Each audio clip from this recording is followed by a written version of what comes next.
po te mama le alo ma le Taulaga Paia. I o whatasi o le li I mautou.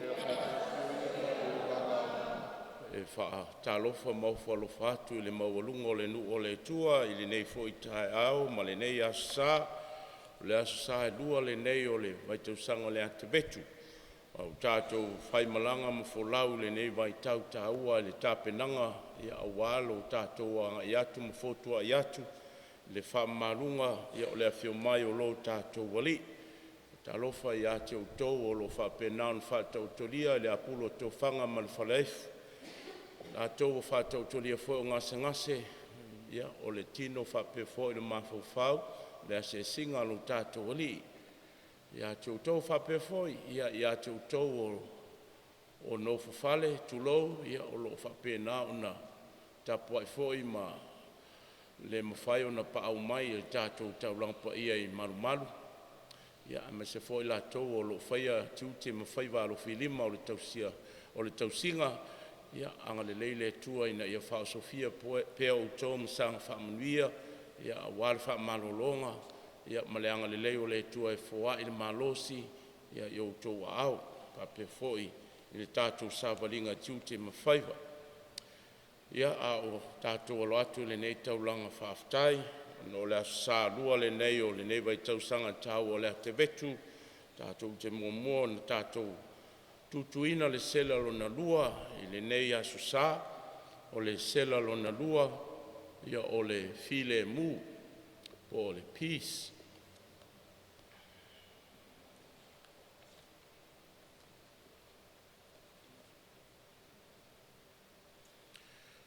O le sela mua mai le asa taluai o le wha moe, le hope, o le asa le nei, ia tātou te talo mwhapa I ai, ia le sela lona lua pea umar te talo,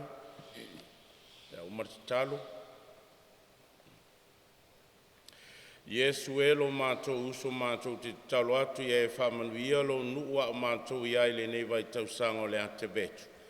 A o mātou tutuina nei sela ia whamanatu mai ai I mātou le susulu mai o lo malamalama I le lalolagi. Mātou te whawtai atu ai I lo whasino ala ina I o mātou loa alolofa ma whesoa soani atu I o mātou tua o I o mo'omia le whesoa soani ina ia lunga ia I la tō le ngata le whamoe moe ola ma le file mu.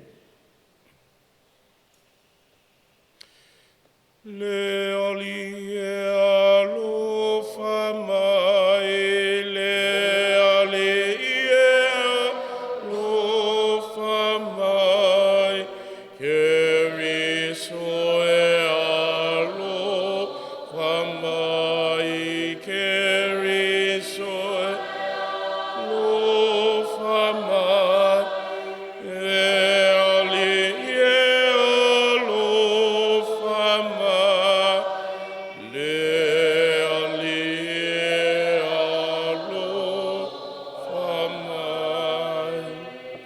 Tātou talo whatasi, lea tuai o le tala I lo alofa I o tangata I taimium, whamanatu mai ai ai mātou o lo e fio ai, ai mātou e whasulu mai lo malamalama, ma le whamoe moe. Soa mai nei o mātou whātua tua, tautonu I atu oe. Amen. Lea li Yesu, afio mai o mātou lot, mātonu o mātou ainga. Ia tātou te talo. Le tuai o le pule ma le angalo, wha te tala o mātou loto I lo o fio mai, awa e sea ia mea o whaalawelawe ia I mātou le taliina o Yesu Keriso, lo mātou loto fia I le wha moe ma le file mui o mātou mautu whaangai, I lo nata mai ma ia tasi ai I mātou ma ia pe a fio mai I lona mamalu. Wa o lo soifua o impule whatasi ma oe male Taulaga Paia o le atua mo le whavavau lava. Amen.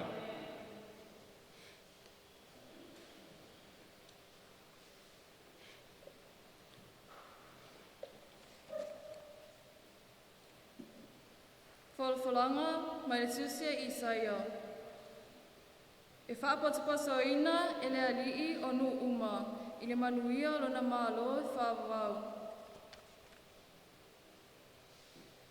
Ai e tupu mai le lala au i le pongai o Iese, e tupu e fo'i le tā tupu i o na a. E Afio mau ia se ia le anganga o le alii, o le anganga o le poto ma le mawhauwhau, o le anganga o le whaatununga ma le malosi, o le anganga o le malamalama ma le matau i le alii. E fia fo'i o ia e matau i le alii, e le whamasino o ia e tusa ma le sisila mai o na fonga. E le ai oi fo'i o ia e tusa ma whaafonga o na salinga. Ai a whamasino o ia ma le sonu, i e matasiva. E ai oi fo'i o ia ma le sonu, o na o e whaamawalalo o i le Lalolagi. Nā te taia fo'i le Lalolagi i le sasa o na fonga, o le mānawa fo'i o na fonga. Nā te whasiotia ai le ami o leanga. E whai le ami o tonu mafusi o lona sulunga tisi. E whai fo'i le whaamaoni mafusi o lona tinu. E nofa whaatasi le luka ma le tamai maamoe. E taota fo'i le nā Mary whaatasi ma le tamai osi. E whaatasi fo'i le tamai povi ma le leona ta anua. A toa ma le manpeti. E taita ina fo'i la sau e le tamai titi. E a ai whaatasi le po'i whawhine ma le urosa. E ta otu whaatasi fo'i a la uatama. E ai fo'i le leona au o saita pei o le povi. E ta alo fo'i le tama e le itea ma le susu i le lua a sapi. O le sama fo'i ua tea ma le susu. E tuu e ia lona lima i le lua o le ngata uongo. Nā tau te le whaia se mea leanga. Nā tau te le whaumatia fo'i se mea i lau maunga pa ia uma. A wā, o tumu le Lalolagi i le malmalama o le alii e pei ono o le asa fo'i lea tu mai ai le pongai o Iese. E whai tā ngā vai o le nuu. E sa ili fo'i a se ia nuu ese. E matango fie fo'i lona malolonga. O le upu a le alii. Lea tuai whaafitai.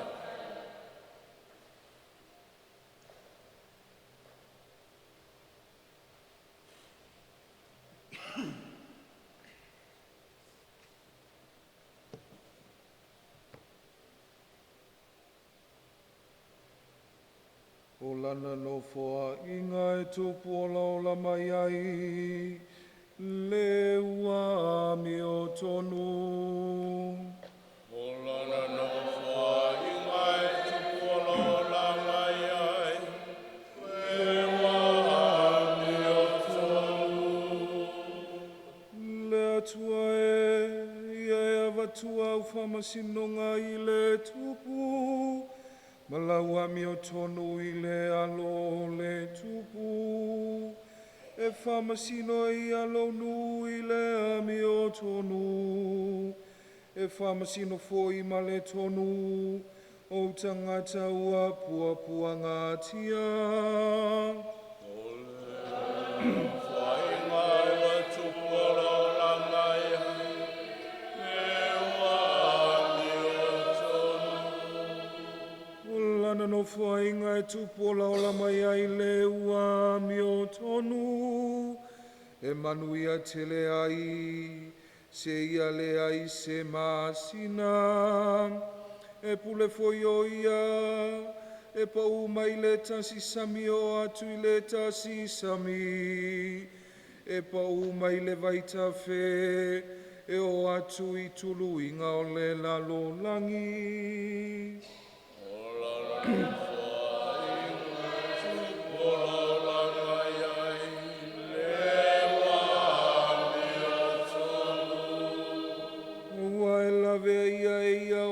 Mativa i lona langa mai, atoa ma le ua puapua ngatia, ma le ua le aisona fe soa soani, e alofa atu ia i le ua vai vai ma le ua mativa, e whaola lava e ia, e ua mātitiva.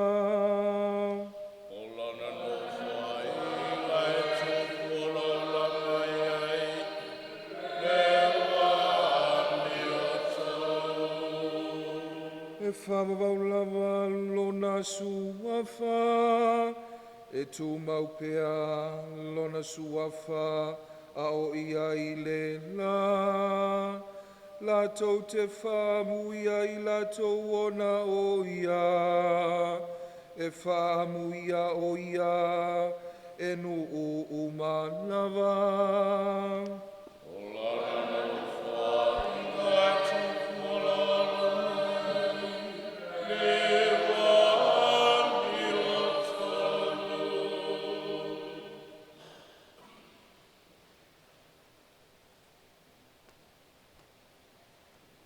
Fofolanga, mau mai le tusa roma. O mea ama fo'i,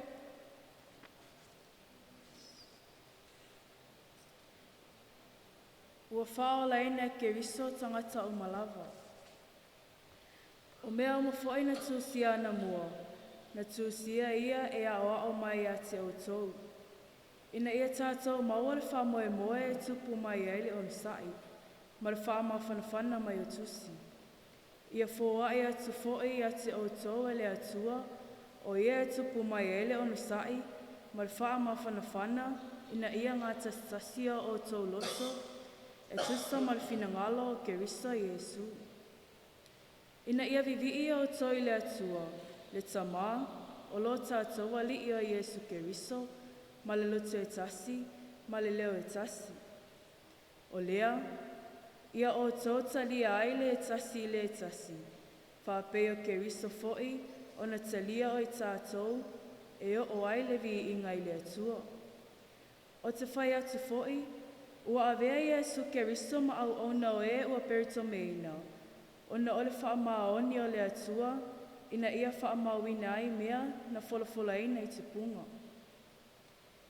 Ina ia vivi i fo'i nu ese i le atua, o na ole alofa, pei o na tūsia. O le mea lea o te tau ai oe inu ese, o te pese atu fo'i i lau suafa. O le upu a le ali'i. Le atua whaftai. Alleluia.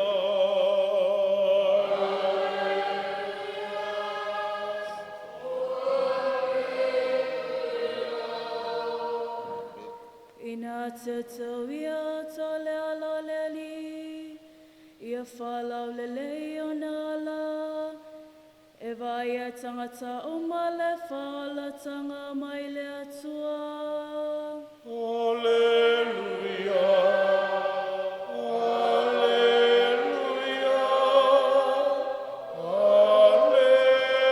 Alleluia.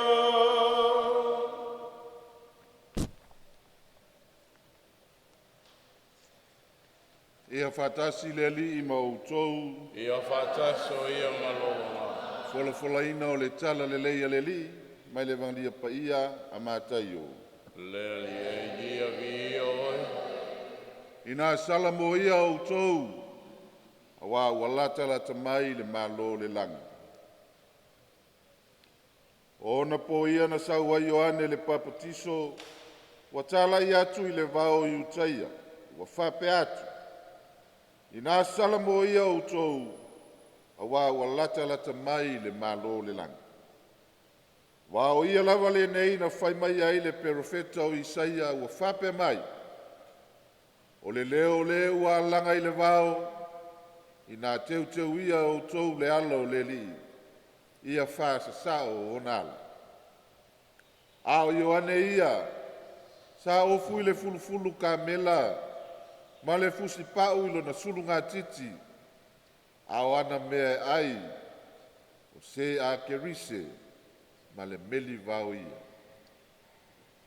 Ona o atu ai lea i a te o Yerusalema, ma iuta ia uma, atoa ma le tu uma i oritana, wa baptiso ina fo i lato i oritana ia, wa tau atu i lato wa lato wangsala. Wana iloa atu le au farisaio ma le au satu kaio e totele ua o mai lana papitisonga. Na ia whapea atu ai lea ia te i latou.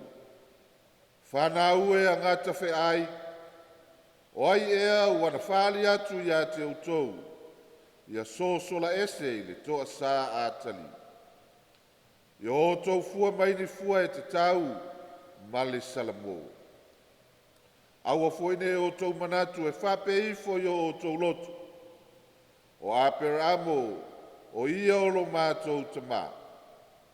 O wau te whai atu ia te utou, e mawhaia lava e le atua, o na whatupuina mai i nei maa, ni whanau ma apera amo. O lo tu nei fo i le matau i tafu e o la au ma fo i e le fua mai i fua le lei, e taia ma lafo i le afi. O au nei o te paputiso atu ia te utou i le vai, na ia salamo, a e peitai, o le muli mai, e sili o ia i atea. E le au ngā au ona tau ave i ona se vai, o ia lea na te paptiso ina atu i a te utou, i le anganga pa ia ma le afi.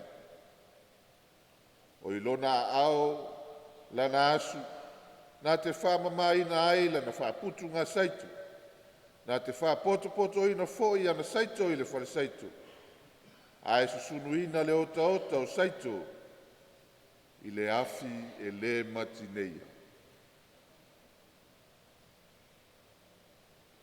O le tala lelei aleli.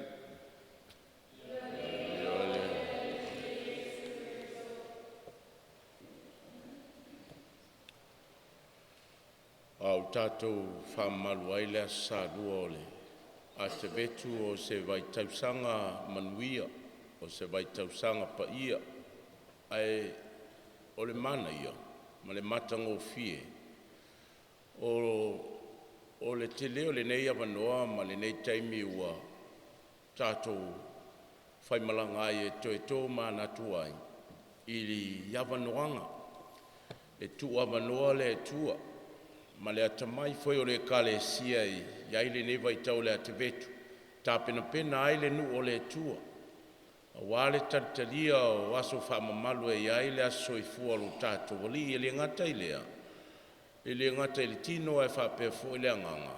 Ina i tā pena i tātou le fio mai whaalua o lo tātou ri whaolo Jesu Keriso. O lona winga. I le matalasi ma le matango fio le tua ma le tō whā, ma le atamai o le kalesia. Leo tātou whamamalu ma tātou whaimalanga i le nei vai tau sanga tāua. A o Afioga le tua, e toi whaamanatu mai ai pēa i tātou wa le tele o taimi. Tātou te vevesi, mou tātou a ngā i lava singa i mea masani ai le soifuanga whale asu. Fe au ma tiu te mga luenga. Ai ai sina taimi pāga noa.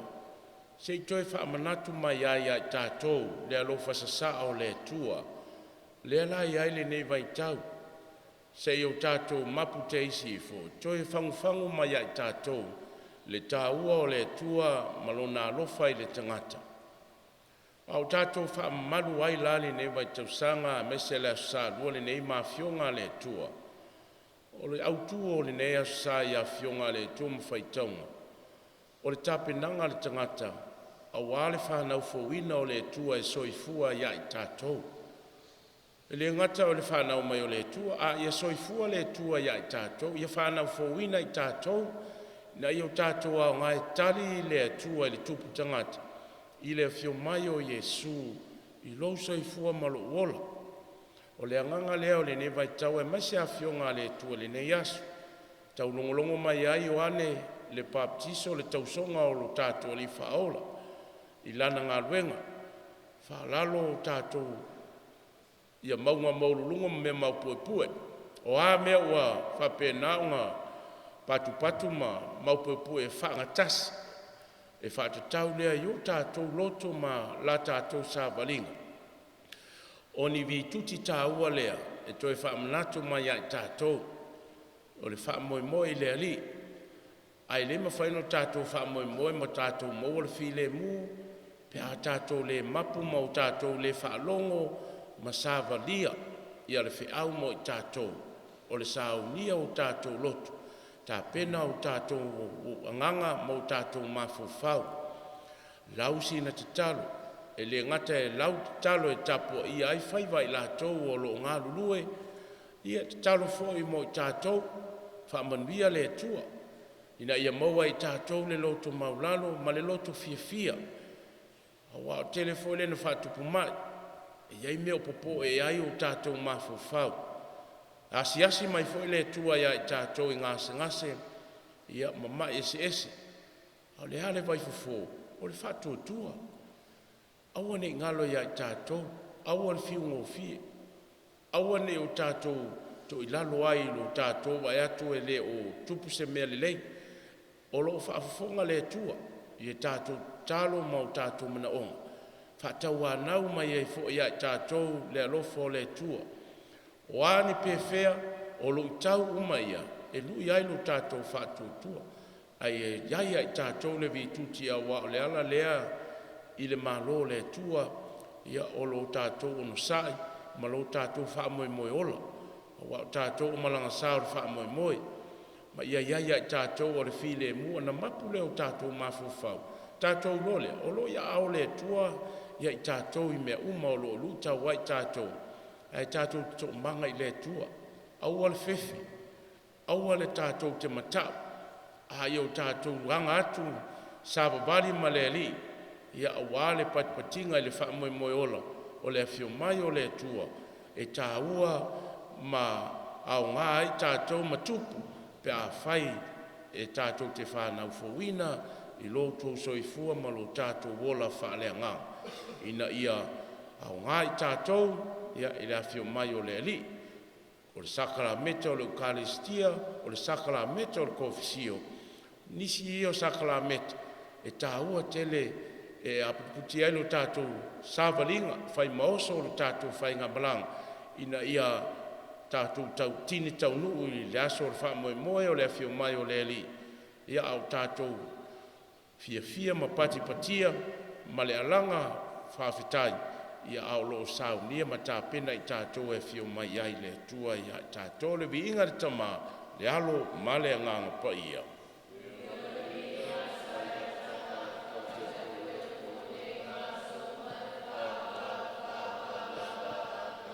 Tātou tutu lai nei e fola le tau tinonga o lo tātou whatuatua. O te whatuatua i le alie tō tasi, o le tamā e ona na mālosi o malawa, le na whaia le langi ma le lalolagi, mea uma o vaia mo mea ua leo vai. O te whatuatua i le alie tō tasi o Iesu Kirisi, o le alo i tō tasi lava o le atua, le na whanaua i le tamā au le whaia se mea tasi, o le tua mai le tua, o le malamalama mai le malamalama, o le tua moni mai le tua moni, whānaua ai le whaia, me winga tuso ia ma tamā. I whaina whaia ai mea umalawa, o i tātou tangata malu tātou whārutanga, nā whioi fo ia mai le langi, o le anganga pa ia na liu tino tangata o ia le tau po Maria, ua vei o ia ma tangata. No i tātou na whakolose nai o ia au pule o Ponsio Pilatu. Ma liu ai ma whale lau asa. Au lea stolu toi tua e ai o ia e peon tusi ai tusi. Nā whio ai o ia le langi, o lo whio ai le au tamtau tamā. E a toi whio mai o ia le mamaru, whamasino i e ola mai e nota. O lona mā loe le hoi le isangata. O te whātua tua i le anganga pa ia. Le ali, le fo ia leola, le fio mai tamā malea, le fungiam bi ia whātasi man tamā malea, le whetalai mai e ala mai profeta, o te whātutua i le kalesia e tas, e paia e katoliko ma apostoliko, o tau tinatu e tasi le patu, o le whamangaloina o ngasala, ma le tuatali toi tuanu.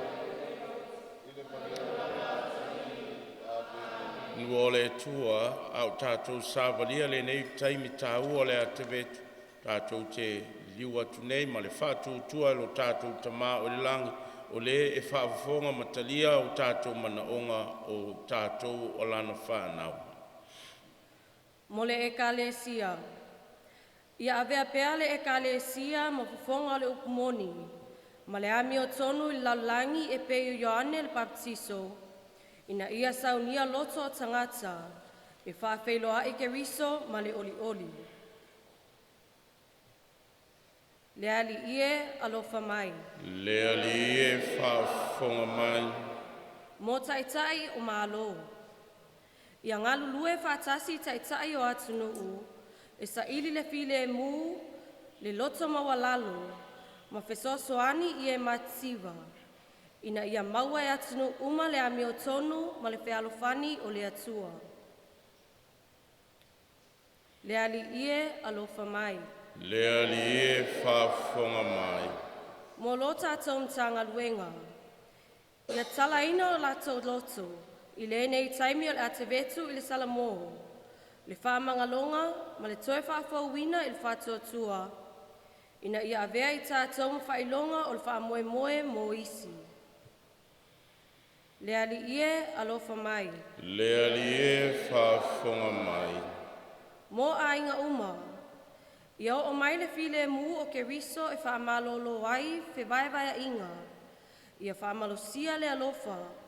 Ma whaamawhanawhana a inga o lo whiangai ma whaingatā. Le ali ie alofa mai. Le ali ie whaafonga mai. Mo e mamai ma e mawhatia.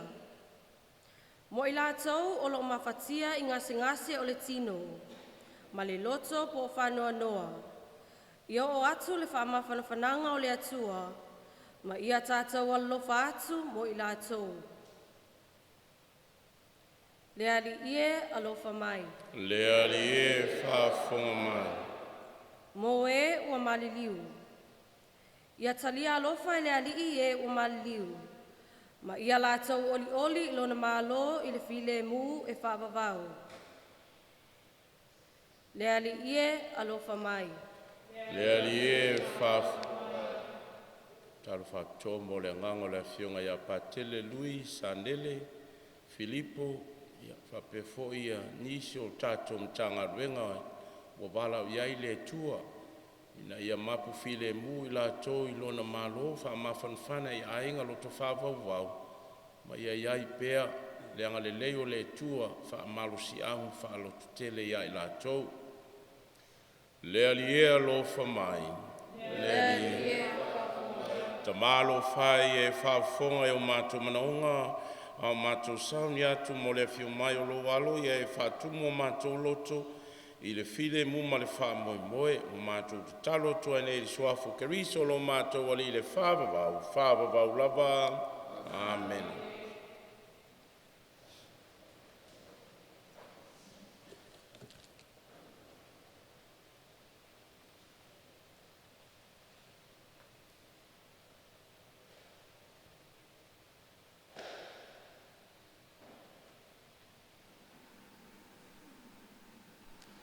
Fio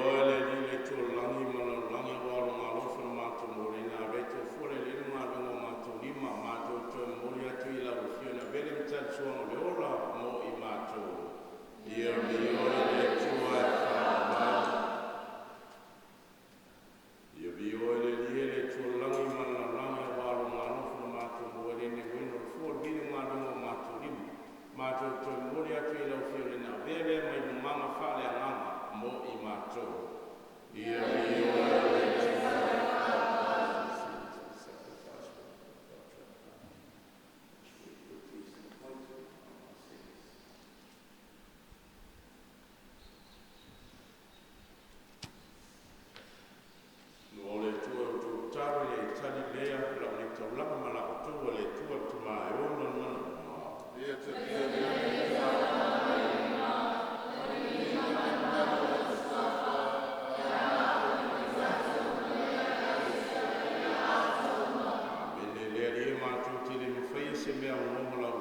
tina tau pou na tau vea ia i lona manawanga le rofa e le whamatalaina. O Ioane Baptisto na vea mana sāwari, ma o ia na whaeloaina ia i na uawhiunga, o ke riso i lona rofa, ua whātumuri ai mātou ai whiawhia o mātou sāuni atu whaamaru lona whanau. Na ia whio mai o ia mau mai mātou mātala i te talo, mau mātou loto o tumu i le ofo ma le vi. Le ala le mātou whātasi e malawangi luma le langi e whaero atu lona maru, a mātou au waila lato pese whaitu maru olo i inga e pa ia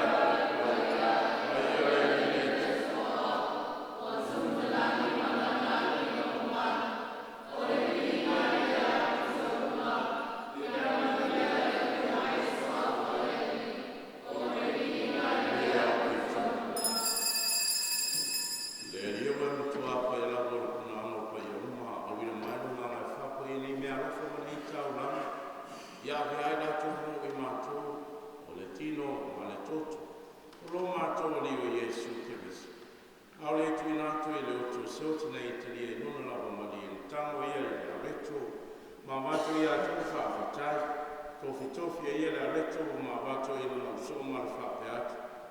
Ni nā whetanga fia iai o tō uma ma ai iai. Olo tino i nei o le a fo i nātu mo tō.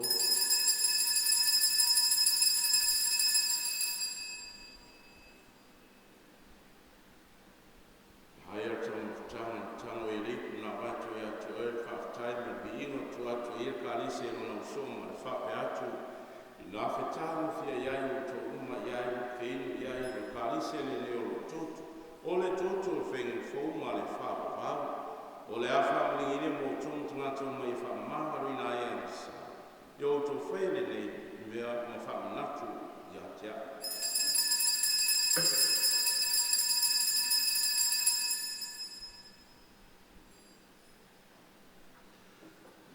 O le misterio o le whātuatua o lo mariua e whāti ai o mātua o. O lo tōre tua e tōe whatai ai o mātua o. Neri e nā whiona e lo mā. Mai whamatunga o lo mliuno tōe tū mātua te whaafitai atu ai, ma mori atu ai atu e nene a reto ma le nei. Kārise o whaotara. Mātua te whaafitai atu ai wai alo ia mātua tui o ruma ma wana i lava whiu. Whesosoan mai a mātua uma, oe mātua whāwai le tino ma le tōtu kerisu. E ia mātua whātastasi ai ma whatanga tasi. Ma waona atu ai i lava whiu, ma ro i ai le tutu ma rosi ai lātou. Whesosoan mai i o mātua, iai mātua uma mātua whanga le tino ma le tōtu i nei whātasi o mātua i ma whatanga tasi le ngā paia. Leani e, mana tūlau e kare si e Lalolagi atoa i mātou ole le rofu. Whatasi ai malio su whālo mātou ta māpa ia mo sese no mātou e popole i tuang sāle a whaitofi uma. Whapero nei lumai lātou toi fuateina mo lo māro. Mana tua mātou ai ma usu ma tu whawhine fo i atu lo lātou māro nga ma le whāma mo li tō tua. Talia lātou whatasi na tangata māri uman māna lamo lau whio. Alofa mai ai mātou ngala vai mātou a ngā mātou te awai whātasi lora whāwawama Maria. O le tinata o pou o le tua Iosefo pa ia lana tāna.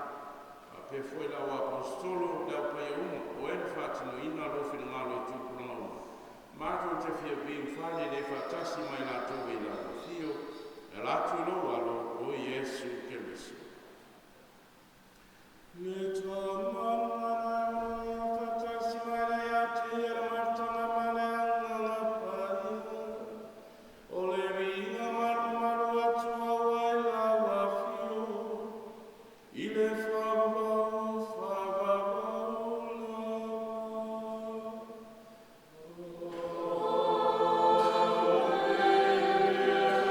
Oh,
soifua ule le whawa raba.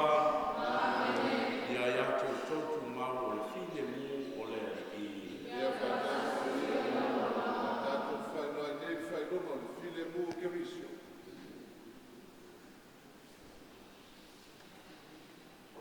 Mai moe tua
Talu whaftai pe auma komunio, le lipa i ao le tua soifua e whawau. Ai ona mana uma, mātou whaftai atu I lau Afioga, ua e whangai mātou tangata sala, I le tino ma le tot pai o lo walo lo ma Yesu Keriso, mātou te ole atu I lau Afioga. Ia vele nei mawtanga pa ia, mawpenga malosi o lo mātou whātua tua. Tari tae maruti ai o mātou loto I ngā venga leanga I whiri. Ia vea foile nei whātsinga pa ia, maala e whāmai nai o mātou ngang. O nao ai leo no mātou atu I se aso, I le mala malamo o lo e fio ai. Whātasi malo walu male ngang pa ia I le whāwe. O le talo ia Yesu tu I al kuluse, Yesu e o le alianga le lei ma le anga lofsiri. O to tuli nei o luma, o to le atu manutua ai o atu I ati oe, I le malosi atu o lo oma. Ie alofa mwha mautui lo loto le whātua tua, le whālangolang, ma se alofola e whāpea foi ma sala momon, ma se loto o motu lava ma le angsala. Au man natu mafa wifo male loto mo male loftele yo manu e lima. Ono langona e leo albaloanga al profeta o David e fata tau ya te oe Yesu angalele ye. Molato tu yo lima mo vai, molato fai tau o wibi. Ia tātou te talo. Le tamai wa e whanga I mātou tali suanga mai le langi I e au hao I mātou I au mātou wola I loa tamai mai I au mātou alofa I mea wha le langi. Ono lo mātou au wai I le nei sauninga pa ia. Ia talia le nei taulanga ono ke riso lo mātua li le whāwavau lava. O whāwhtai fo nei tae au whape fo ia la tofo whatasi mai. Ia i nungo nei penga te whailangi ia wa fo i le tātou taulanga pa i o le nei a sa lua le ate vetu tau ia ina ia lo whangia le tua o se wha mawhan whananga. A ia ve pa ia tuai le li ia i lana wha malolonga i lana upu. Ma le komunio manao, ia la tau o lo whape nao na wha tau tolia, taru pēr mo o tau i Misasa i aso taitasi. Ia whatasi le ali i mau tau. Ia tau pū no nei mo whamnianga le tua, tātou te tari whatasi tari amene. Le ali e, ia e lofa mai lo nu, ia e fōai mai ai mātou le nei o langa, ia mele le uma, ia e taitaina i mātou le ola whaavavau, wa e sau ni a mo i mātou wala mātou te talo lea ono ke riso lo mātou wali i. Whamnianga le tuma mana o le tamā, male alo male ngang pa ia lingi ifo ia te utou, ia whatasi pēr mo utou mo le whāwavau lava. Nau yo, wa iuri tātou taulanga i nau yo utou manuia ma le file mo ke riso, le tuai whawhtai.